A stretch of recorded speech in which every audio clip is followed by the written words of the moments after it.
চলুন আমরা আজকে এই ফোনটির বেসব্যান্ড আননোন যে প্রবলেমটি এটি ফিক্স করব। আপনাদের দেখাচ্ছি, দেখুন এই যে বেসব্যান্ড আননোন এবং কি এই ফোনটিতে যে আইএমইআই নাম্বারটি আছে সেটিও কিন্তু নেই। আসসালামু আলাইকুম ভিউয়ার্স, আশা করি সবাই ভালো আছেন। আমি আলহামদুলিল্লাহ ভালো আছি। তো আজকে মুস্তাকিম ভাই বাগেরহাট থেকে একটি ফোন পাঠিয়েছেন। এই ফোনটির মডেল হচ্ছে পোকো F3। আর F3 মডেলটিতে কিন্তু খুবই কম প্রবলেম হয়ে থাকে। তো ওনার ফোনের যে প্রবলেমটি হচ্ছে সেই প্রবলেমটি আমি বলছি, অনেক লম্বা একটি চিঠি লিখেছেন। তো মূলত প্রবলেমটি হচ্ছে যে এটির ওয়াইফাই দুটি ব্যান্ডে কাজ করে। এটি 5G একটি ফোন। এই ফোনটিতে ওয়াইফাই 2.5G এবং 5G দুটি আলাদা ব্যান্ডে ওয়াইফাই কাজ করে।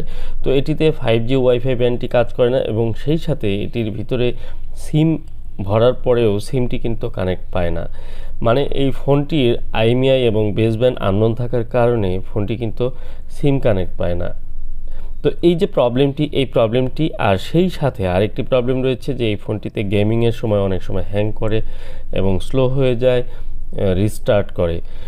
আর সবচেয়ে বড় সমস্যা হচ্ছে যে সিম ইনসার্ট করার পরেও কিন্তু এই ফোনটিতে নো সার্ভিস আসে এবং কি নেটওয়ার্ক ইউজ করতে পারেন না। তো এই যে প্রবলেমটি, এটি হচ্ছে গুরুত্বপূর্ণ একটি বিষয় যে আপনার সিমটি যদি না চলে তাহলে সেই ফোনটি কিন্তু ইউজ করা খুব কঠিন হয়ে যায়। আর আপনাদের জানিয়ে রাখি, এই ফোনটিতে ব্যবহার করা হয়েছে কোয়ালকম স্ন্যাপড্রাগন 870 5G 7 ন্যানোমিটার একটি প্রসেসর, অনেক বড় প্রসেসর। তো এই ফোনটির ক্ষেত্রে আমরা সাধারণত যে নেটওয়ার্কের যে প্রবলেমটি বা বেসব্যান্ড যে প্রবলেমটি করে, বেসব্যান্ডের প্রবলেমটি হচ্ছে মূলত সফটওয়্যার এবং কি হার্ডওয়্যার দুইটা জায়গা থেকেই হতে পারে। যদি আপনার সফটওয়্যারে মডেম ফাইল বা সফটওয়্যার যে আইএমইআই বা নেটওয়ার্কের যে ফাইলগুলো রয়েছে সেগুলো যদি অসম্পূর্ণ থাকে বা কোনো ত্রুটি থাকে তাহলে কিন্তু আপনার এই বেসব্যান্ড আননোন আসতে পারে। সেটি সফটওয়্যারের মাধ্যমেই কিন্তু রিপেয়ার করার চেষ্টা করতে হবে। আর যেটি হার্ডওয়্যার থেকে প্রবলেম হচ্ছে সেটি কিন্তু হার্ডওয়্যারের মাধ্যমেই প্রবলেম সলভ করতে হবে। আর হার্ডওয়্যারের ব্যাপারটি অনেক ব্যাপক থাকে। নো সার্ভিসে আপনারা জানেন যে কিছু কিছু নো সার্ভিস রয়েছে 4G নেটওয়ার্কের ক্ষেত্রে। আপনারা খুব সহজেই কিন্তু দেখবেন নেটওয়ার্কের WTR চেঞ্জ করে অনেক ফোনগুলো নো সার্ভিস আপনারা সলভ করে থাকেন বা আমরা করে থাকি। তো এই যে প্রবলেমগুলো আমাদের ফাইন্ডিং করতে কিন্তু বেশ অনেক সময় লাগে ফার্স্ট টাইম যখন একটি প্রবলেম পাই আমরা। বিশেষ করে নেটওয়ার্ক নো সার্ভিস কিন্তু অনেক জায়গা থেকে হতে পারে। সেটি একদম শুরুর থেকে যদি বলতে চাই যে নেটওয়ার্কের অ্যান্টিনা এবং যে লজিক রয়েছে এসব জায়গায়ও কিন্তু নেটওয়ার্কের বেশ কিছু সিগন্যাল থাকে, RFFE সিগন্যাল থাকে। এগুলো কিন্তু ঠিকমতো না পৌঁছালে আপনার নেটওয়ার্ক কিন্তু ওয়ার্ক করবে না। মডেম ফাইল, আর বিশেষ করে এই 5G ফোনগুলোতে এত বেশি নেটওয়ার্ক সেকশনটি জটিল করা হয়েছে যেটি কিন্তু খুব সহজে ধরা সম্ভব না এবং কি এগুলোর ক্ষেত্রে অবশ্যই ডিএসও দিয়ে সিগন্যাল মেপে তারপরে কিন্তু অনেক সময় কাজ করতে হয়। তো এই ফোনটির ক্ষেত্রে যে প্রবলেমটি সেটি হচ্ছে এই ফোনটি হঠাৎ করে সিম মাঝে মাঝে পেত এবং ছেড়ে দিত, এরকম প্রবলেম করতে করতে চলে যায় এবং ওয়াইফাইটি 5G কাজ করে না। তো এই যে বিষয়গুলো রয়েছে, প্রবলেমটি রয়েছে, এখন নো সার্ভিস হয়ে গেছে এবং কি unknown baseband unknown IMEI show করছে না। এর প্রবলেমটির মানে হচ্ছে যে এটির যে প্রসেসর এটি হিট হতে হতে একসময় এই প্রসেসর থেকে কিন্তু মডেমের যে কাজগুলো সেগুলো কিন্তু করতে পারে না। এক কথায় এটির যে নেটওয়ার্কের প্রোটোকলের সঙ্গে যে প্রসেসরের প্রোটোকলগুলো রয়েছে সেগুলো কিন্তু বলগুলো ডাই হয়ে যাওয়ার কারণে ফল্ট করার মাধ্যমে কিন্তু এই বেসব্যান্ড আননোন হয়। আর সেই সাথে এই ফোনটিতে কিন্তু আরেকটি প্রবলেম রয়েছে, সেটি হচ্ছে মাঝে মাঝে ল্যাগ করে, হ্যাং করে এবং রিস্টার্ট নেয়। এই যে প্রবলেমটি, ফোনটি কিন্তু রানিং রয়েছে বাট কিছু কিছু সময় এই প্রবলেমগুলো করে। এর মানে হচ্ছে প্রসেসর ইস্যু যেগুলো হয় এই ইস্যুসগুলো কিন্তু এই ফোনটিতে দেখা দিয়েছে। আর এই ফোনটি যেহেতু ফ্রেশ, কোথাও কোনো কাজ করা হয়নি, সেহেতু এই ফোনটিতে একটি নিশ্চয়তা রয়েছে যে না, এই ফোনটির প্রবলেমটি আসলে প্রসেসর রিবোলিংয়ের মাধ্যমেই সলভ করা সম্ভব। কারণ হচ্ছে প্রসেসর কিন্তু ইউজ করার সময় প্রচণ্ড উত্তপ্ত হয় এবং গরম হয়ে এই বলগুলো ফল্ট হয়। সেই তুলনায় কিন্তু নেটওয়ার্কের যে আরএফআইসি বা মডেম আইসি রয়েছে, বেসব্যান্ড আইসি যাই বলি না কেন, তো এই আইসিগুলোতে কিন্তু এরকম প্রবলেম হয় না। তো আপনি দেখুন এই ফোনগুলোর ক্ষেত্রে যে নেটওয়ার্ক সেকশনগুলো সেগুলো কিন্তু অনেক অনেকগুলো আইসি মিলিয়ে কিন্তু নেটওয়ার্কগুলো করা হয়েছে। 5G ব্যান্ডের যে আইসিগুলো, এগুলো কিন্তু বর্তমানে অনেক ক্রিটিক্যাল। এই কাজগুলো হুটহাট করে কাজ করতে গেলে কিন্তু নেটওয়ার্ক ফল্ট হয়ে গেলে সেটি রিপেয়ার করা আমাদের জন্য খুব কষ্টকর হয়ে যাবে। বিশেষ করে আপনারা যারা একেবারে এই বিষয়ে নলেজ নেই, তারা কিন্তু হুট করে নেটওয়ার্ক 5G ফোনগুলোর নেটওয়ার্কের কাজ এলোমেলোভাবে করা আমার মনে হয় উচিত হবে না। এটি আমার পক্ষ থেকে আপনাদের জন্য আগেই বলে রাখলাম। অবশ্যই যে কোনো একটি প্রবলেম যখন নতুন আসে বা যে কোনো একটা লেভেল যখন চেঞ্জ হয়, আমরা কিন্তু সেই বিষয়ে অনেক স্টাডি করে বা সেই বিষয়ে অনেক ঘাটাঘাটির পর আমরা একটা বিষয়ে সলিউশন পাই। ধরুন একদম সিম্পল একটি কাজের কথা বলি, WTR 2965 যে আইসিটি, এই আইসির কাজ যখন প্রথম আসলো তখন আমি এই আইসিগুলো 100-200 পিস আনতাম। সেগুলো এত পরিমাণে প্রতিদিন লাগাতাম যে হিউজ পরিমাণে এগুলো ইনস্টল করেছি। অথচ আজকে এখন পর্যন্ত আমি এই আইসি মনে হয় মাসে 1-2টি লাগাই কিনা সন্দেহ রয়েছে, কারণ এখন এগুলো সবাই লাগাতে পারে বা ইনস্টল করে এই প্রবলেমগুলো সলভ করতে পারে। তো একটি সময় যখন চেঞ্জ হয়ে যায় তখন কাজের ধারাও চেঞ্জ হয়ে যায়। একটা কাজ আজকে আপনার কাছে খুব সহজ বা কঠিন মনে হচ্ছে, সেটি হয়তো কালকে আপনার কাছে খুব সহজ হয়ে যাবে, কারণ ডে বাই ডে সব কিছু কিন্তু উন্মোচিত হচ্ছে এবং সহজ হচ্ছে। নতুন কিছু চিন্তাধারা থেকে কাজের গতি, কাজের কোয়ালিটি, কাজের যে কৌশল, সেগুলো কিন্তু চেঞ্জ হচ্ছে। আমরা বিভিন্নভাবে বিভিন্ন জায়গা থেকে কিছু কিছু ট্রিক্স এবং টিপস সেগুলো নিয়ে আমরা কিন্তু নিজেদেরকে আপডেট করি। এটি হচ্ছে সহজ একটি হিসাব। তো আপনি আজকে যে জায়গায় আছেন কালকে এই জায়গায় থাকবেন বিষয়টি এমন না। আজকে আপনি যে ধারণা নিয়ে কাজ করছেন সেই ধারণাটি এরকমই থাকবে বিষয়টি এমন না। আমি সবসময় এই কথাগুলো বলেছি। প্রথমে আমার অনেক ভিডিও রয়েছে, আমি বর্তমানে অনেক ভিডিও আমি দেই না, বা আসলে একটি প্রবলেম রয়েছে। আজকে এই বিষয়গুলো একদম খোলামেলা কথা বলবো আপনাদের সঙ্গে। যারা আমার রেগুলার ভিডিওগুলো দেখেন তারা বিষয়টি আজকে বুঝতে পারবেন। ধরুন আজকে যে কাজটি আমি করছি এটি হচ্ছে নেটওয়ার্কের বেসব্যান্ড আননোন বা নো সার্ভিস নেটওয়ার্কের একটি প্রবলেম। এই প্রবলেমটির কাজ করছি।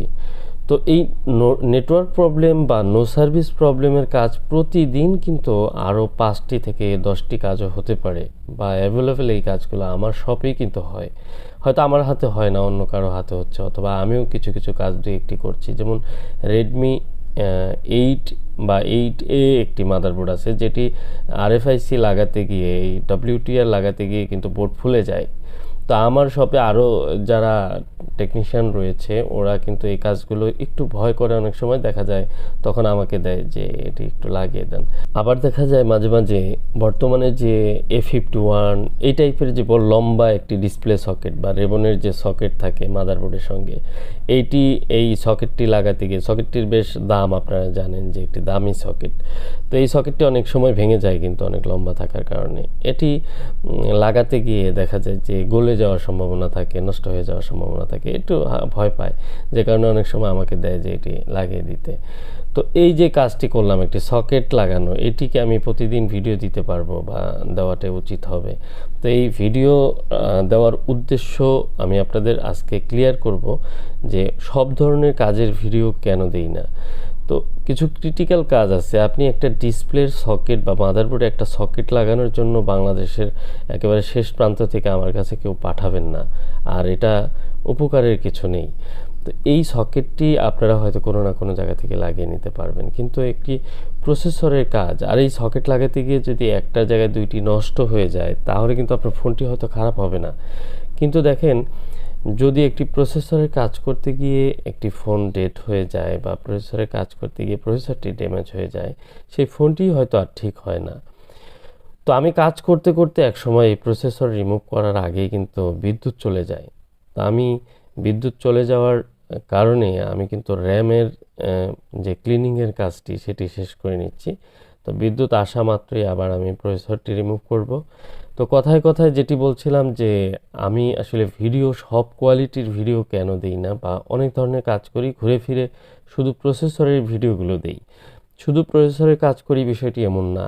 আমি যে সকল প্রসেসরের কাজ মনে করি যে অনেক দূর থেকে পাঠানো সম্ভব এবং পাঠাতে পারেন, বা তাদের এই ভিডিওগুলো দেখে যদি তারা এই সার্ভিসটি নিতে চান তাহলে তাদের অনেক হেল্প হবে, উপকার হবে। এখন আমি এমন ধরনের কাজ দিলাম যে আমি খুব ভালো কাজ পারি এটি বোঝানোর জন্য আমি শুধু কাজ দিলাম, তাহলে হয়তো আপনাদের কাছে এটি অনেক বাহবা মনে হবে, কিন্তু সেটি আমার গর্ব আর কৃতিত্ব নিয়ে থাকা ছাড়া আর কিছু না। আমি চাই মানুষকে সেবা দিতে, আমার সেবার বা আমার কাজের আমার যে দক্ষতা রয়েছে সেটি দিয়ে আমি মানুষকে হেল্প করতে চাই। তো আমি যে কাজগুলো করছি বা পারছি সেগুলোর মধ্যেই আমি সীমাবদ্ধ থেকে আমি আপনাদের কাছে ভিডিওগুলো উপস্থাপন করি। এর মাধ্যমে নির্দিষ্ট কিছু কাজের উপরে আমি সবসময় ভিডিওগুলো দিয়ে থাকি। এর কারণ হচ্ছে যে যে কাজগুলো দিচ্ছি এর বাইরে কিন্তু অনেক ফোন, অনেকে কল করেন বা অনেক কাজও কিন্তু আমাকে করতে হয়, বাট সেগুলো কিন্তু সরাসরি আমার শপে এসে করতে হবে, কারণ আমার শপে আরও টেকনিশিয়ান রয়েছে আর তারা কিন্তু বেশ এক্সপার্ট। বিশেষ করে আপনি ডিসপ্লে চেঞ্জ থেকে শুরু করে ওসিএ, তারপর আপনার চার্জিং সমস্যা, লাইট সমস্যা, নেটওয়ার্ক সমস্যা, অডিও সমস্যা, মোবাইলের তো সমস্যার শেষ নেই, অসংখ্য সমস্যা রয়েছে। এগুলো সব সমাধানের জন্য কিন্তু পর্যাপ্ত আমরা চেষ্টা করে থাকি। আমার যে স্টাফগুলো রয়েছে বা আমরা যারা সদস্য, যারা এই রানা টেলিকম এই সাইনবোর্ডে আমরা কাজ করছি, তারা চেষ্টা করি প্রত্যেকটি টেকনিশিয়ান আমরা চেষ্টা করি যে আন্তরিকভাবে কাজ করার। আর স্পেশালি এই প্রসেসরের কাজগুলো আমিই করি, যে কারণে এগুলো একটু এদিক সেদিক যেন না হয়। আমি আমার সুনাম এবং আমার যে কৌশলগুলো দিয়ে কাজ করি আমি সর্বোচ্চ মনোযোগ এবং চেষ্টা করি যে প্রত্যেকটি ফোনের মধ্যে আমার সর্বোচ্চ মেধা খাটিয়ে কাজ করার। তারপরেও হয়তো কতটা পারি জানি না, কিন্তু আমি চেষ্টা করি সবসময় আন্তরিকভাবে কাজ করার চেষ্টা করে থাকি। আর এই আন্তরিক এবং সততার সাথে কাজ করলে কাজের কিন্তু অভাব হয় না। প্রচুর পরিমাণে কাজের চাপ থাকে সবসময়, যে কারণে অনেকেই অনেক ধরনের বিষয় নিয়ে ফোন করতে চান। সেই ফোনে কথা বলতে গেলে আমার কাজের অনেক প্রবলেম হয়, অনেকের মেসেজের অ্যান্সার দিতে গিয়ে আমার কাজের প্রবলেম হয়। বিশেষ করে এই ফোনটি যিনি পাঠিয়েছেন উনি অনেকবার, অসংখ্যবার ফোন করেছেন বা মেসেজ দিয়েছেন। উনি ছোট্ট ছোট্ট করে 5 সেকেন্ড 10 সেকেন্ডের ভয়েস মেসেজ পাঠিয়েছেন। আমি এক পর্যায়ে ওনাকে বলতে বাধ্য হয়েছি, ভাই আপনি এত মেসেজ করতে হবে না, আমি কাজ করছি, আপনি ফোনটা পাঠিয়ে দিয়েন, আমি কাজ করে কমপ্লিট করে আমি আপনাকে জানাবো। তো বিষয়টি এরকম যে একটা কাজের সময় হুট করে যখন একটি মেসেজ আসে, নোটিফিকেশন আসে, সেটির দিকে মনোযোগ আকর্ষণ হয়ে গেলে আমার কাজে ডিস্টার্ব হতে পারে। আমি একজন হোয়াটসঅ্যাপে যখন মেসেজ দেই আমি বলি যে একজনকে আমি সর্বোচ্চ 3বারের বেশি রিপ্লাই করব না, আমি 3বারের মধ্যে যেন আপনার অ্যান্সারটি আপনি পেয়ে যান, আপনি অবশ্যই প্রশ্নটা সেইভাবেই করবেন। আপনার ফোনের মডেল এবং আপনি কোথা থেকে বলছেন, ফোনটি আগে কোথাও কাজ করা হয়েছে কিনা এই বিষয়গুলোতে জানাবেন। দেখুন ওনার এই প্রবলেম, এই ফোনটি কিন্তু অন রয়েছে, ফোনটির নেটওয়ার্ক সমস্যা, বেসব্যান্ড আননোন, আমি প্রসেসর রিমুভ করেছি, আমি এটা রিবোলিং করে ইনস্টল করব, এতে প্রবলেম সলভ হয়ে যাবে এটি আশা করি। আর যদি সলভ নাও হয় এই ফোনটি কিন্তু আগের মতো রানিং থাকবে। এই যে আশ্বাস বা এটা আমার নিজের কনফিডেন্স, এই কনফিডেন্স নিয়েই কিন্তু আমি কাজ করি। তো এখন এই এত দূর থেকে একটি ফোন পাঠিয়েছেন উনি, এইটুকু ভরসা বা আস্থা না রাখতে পারলে তাহলে কিন্তু এই ফোনটি এত দূর থেকে পাঠাতেন না। খুলনা বাগেরহাট থেকে উনি পাঠিয়েছেন ফোনটি, ওনার প্রবলেমটি সলভ করার জন্য আমি কিন্তু কাজ করছি। তো প্র্যাকটিক্যালি আমি অনেক কিছু উপলব্ধি করেছি, যেহেতু প্রায় 2 বছর হয়ে গেল আমি ইউটিউব চ্যানেলে ভিডিও আপলোড করছি। আমি বুঝতে পেরেছি কী ধরনের ভিডিওর কারণে আমার কী ধরনের প্রবলেম হচ্ছে। দেখুন আমি যদি শুধু বিভিন্ন ধরনের ট্রিক্স শেয়ার করতাম বা এই চ্যানেলে আমি যদি শিক্ষানবিশ অনেক ধরনের বিষয় পোস্ট করতাম, তাহলে আমার ফোন নাম্বারটি এখানে দেওয়ার প্রয়োজন ছিল না। কারণ ফোন নাম্বার দেওয়া থাকার কারণে অনেকেই ফোন করেন, এটা আপনারা জানেন। যারা টেকনিশিয়ান আমাদের দেশে রয়েছেন, দেখেন অনেকেই কিন্তু অনেক টেকনিশিয়ান যে পরিমাণ ফোন করেন, বা আপনি হয়তো ভাবছেন যে আপনি একা আমাকে ফোন করেন, কিন্তু বিষয়টি এরকম না। আপনার মতো আরও 10 থেকে 15 জন কিন্তু আমাকে ফোন দিতে পারে। তো তাদেরকেও কিন্তু একইভাবে আমার তাদের সাথে কথা বলতে হয়, সেরকমভাবে আমার প্রত্যেকটি ক্লায়েন্টের সাথে কথা বলতে হয়।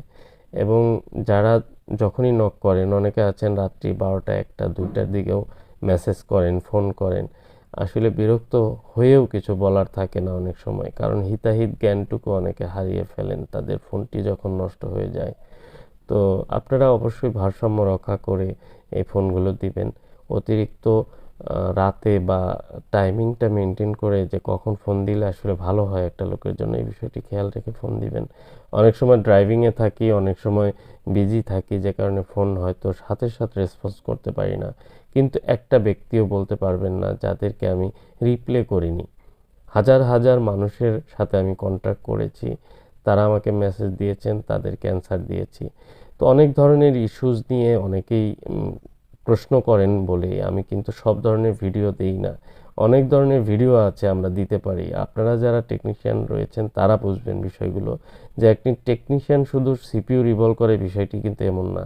তাদের মাথায় অনেক ধরনের কাজই কিন্তু থাকে এবং সেগুলো তারা করে বা সেগুলোর সলিউশন তারা বের করে। বাট এইগুলো নিয়ে যদি আপনার প্রত্যেকটি কাজ নিয়ে ভিডিও দেই তাহলে সেই বিষয়ে হাজার হাজার প্রশ্ন তৈরি হবে, সেগুলোর অ্যান্সারও কিন্তু আমাকেই দিতে হবে।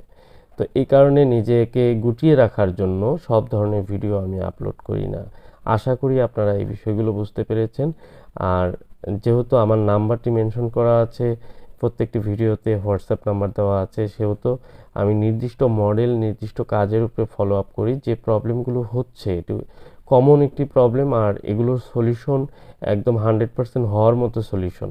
তো এই সলিউশনগুলো যদি ওনারা না জানেন বা এই কাজগুলো করতে গিয়ে যে ফোনগুলো খারাপ হয়ে যায়, তখন কিন্তু আসলে আফসোস লাগে। যার ফোন তারও আফসোস লাগে, আমাদেরও আফসোস লাগে। যে কারণে ভিডিওগুলো দিয়ে থাকি যেন আপনাদের হেল্প হয়। যারা ইউজার রয়েছেন এই ফোনগুলো যারা ইউজ করেন, তারা যদি ভিডিওগুলো আগে থেকে দেখেন তাহলে সতর্ক হয়ে যাবেন।